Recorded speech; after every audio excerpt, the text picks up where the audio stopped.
महिलाओं के चरित्र पर एक बार फिर से सवाल खड़ा कर दिया है। उन्होंने महिलाओं को लेकर जो बयान दिया उसी के बारे में आज महाभारत कर रही हूं, क्योंकि अपने एक प्रवचन के दौरान उन्होंने कह दिया कि 100 में से सिर्फ 3 या 4 महिलाएं ऐसी हैं जो पवित्र होती हैं। अब इसका मतलब क्या है? क्या बाकी की जो लड़कियां हैं या महिलाएं हैं वो अपवित्र हैं? आज सवाल महाभारत में ये पूछ रही हूं कि प्रवचन में बात भगवान की होनी चाहिए, लेकिन महिलाओं को ये कैरेक्टर सर्टिफिकेट कब से बंटने लग गए हैं? इसे लेकर बहुत हंगामा है, और हंगामा इसलिए भी है क्योंकि सिर्फ प्रेमानंद महाराज नहीं है। इससे पहले अनिरुद्धाचार्य महाराज ने किस तरह का बयान दे दिया था, आपको याद है? उस पर मैंने महाभारत की थी। अनिरुद्धाचार्य क्या कह रहे थे? उन्होंने सीधे ये कह दिया था कि 25 साल की लड़की इधर उधर 4 जगह मुंह मार चुकी होती है। इन शब्दों को मैंने पहले भी कहा था, बोलना मुझे अच्छा नहीं लगता है, लेकिन वो अपनी एक कथा में इनको कह रहे थे। इन शब्दों से साफ तौर पर पता चलता है कि एक महिला को एक कैरेक्टर सर्टिफिकेट देने की कोशिश हो रही है। आज उसी पर महाभारत कर रही हूं कि क्या इन प्रवचनों में महिलाओं के ऊपर इस तरह के बयान देने की एक चलन सा हो गया है, और सबसे ज्यादा सुनने वाली इन प्रवचन को महिलाएं ही हैं। ऐसे में समाज में संदेश क्या जा रहा है? महिला की वही छवि पेश करने की कोशिश हो रही है। एक रिपोर्ट आपको दिखाती हूं, मेरे साथ मेरे सारे मेहमान जुड़ गए हैं, उसके बाद महाभारत।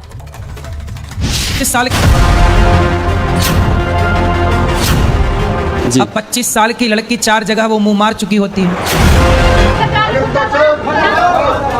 कैसे वो सच्ची बहू बनेगी? जो 4 लड़कों से मिल चुकी वो सच्ची बहू बनेगी?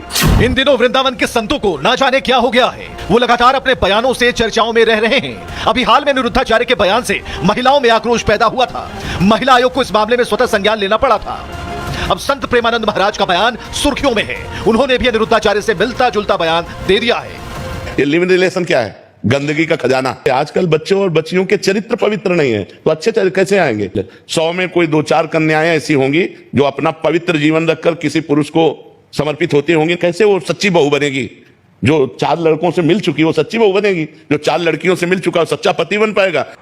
दरअसल संत Premanand Maharaj live in relationship को लेकर बोल रहे थे, लेकिन बोलते बोलते उन्होंने लड़के और लड़कियों पर ऐसा बयान दे दिया जिसके बाद कई सवाल उठने लगे। क्या संतों को ऐसे बयान देना शोभा देता है? ऐसे बयानों से नारी सम्मान को ठेस नहीं पहुंचती? क्या इससे समाज में गलत संदेश नहीं जा रहा? नारी से ही जन्म, फिर उसी के खिलाफ बयान क्यों? प्रेमानंद जी महाराज का बयान वायरल क्या हुआ? साधु संत खुलकर प्रेमानंद जी महाराज के समर्थन में उतर आए।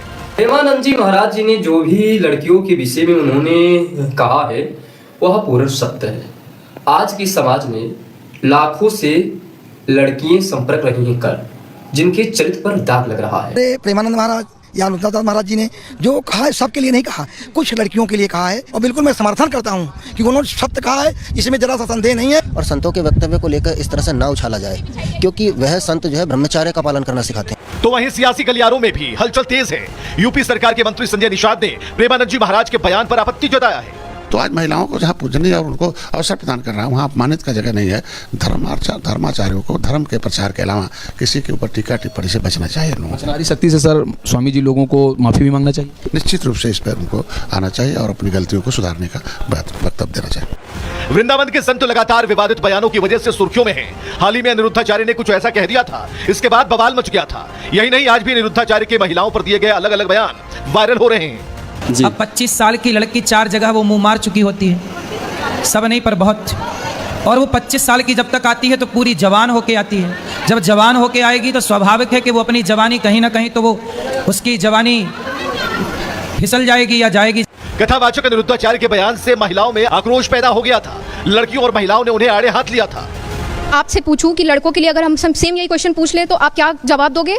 और किस वेद में ये लिखा है 25 तक उनका कैरेक्टर सही नहीं रहता? अब आप ये सोचिए, वो आदमी समाज के लिए जहर है, एक ऐसा कीड़ा है जिसने समाज की सोच को गंदा किया है। 25 ईयर्स की लड़कियां कैरेक्टरलेस कैसे हो सकती हैं? आप अगर लड़कों के बारे में ये चीज बोले तो आप लोग भी कैरेक्टरलेस होंगे। आप अपने आप को तो पहले एक बार इमेजिन करिए, बाद में लड़कियों को बोलना स्टार्ट करिए।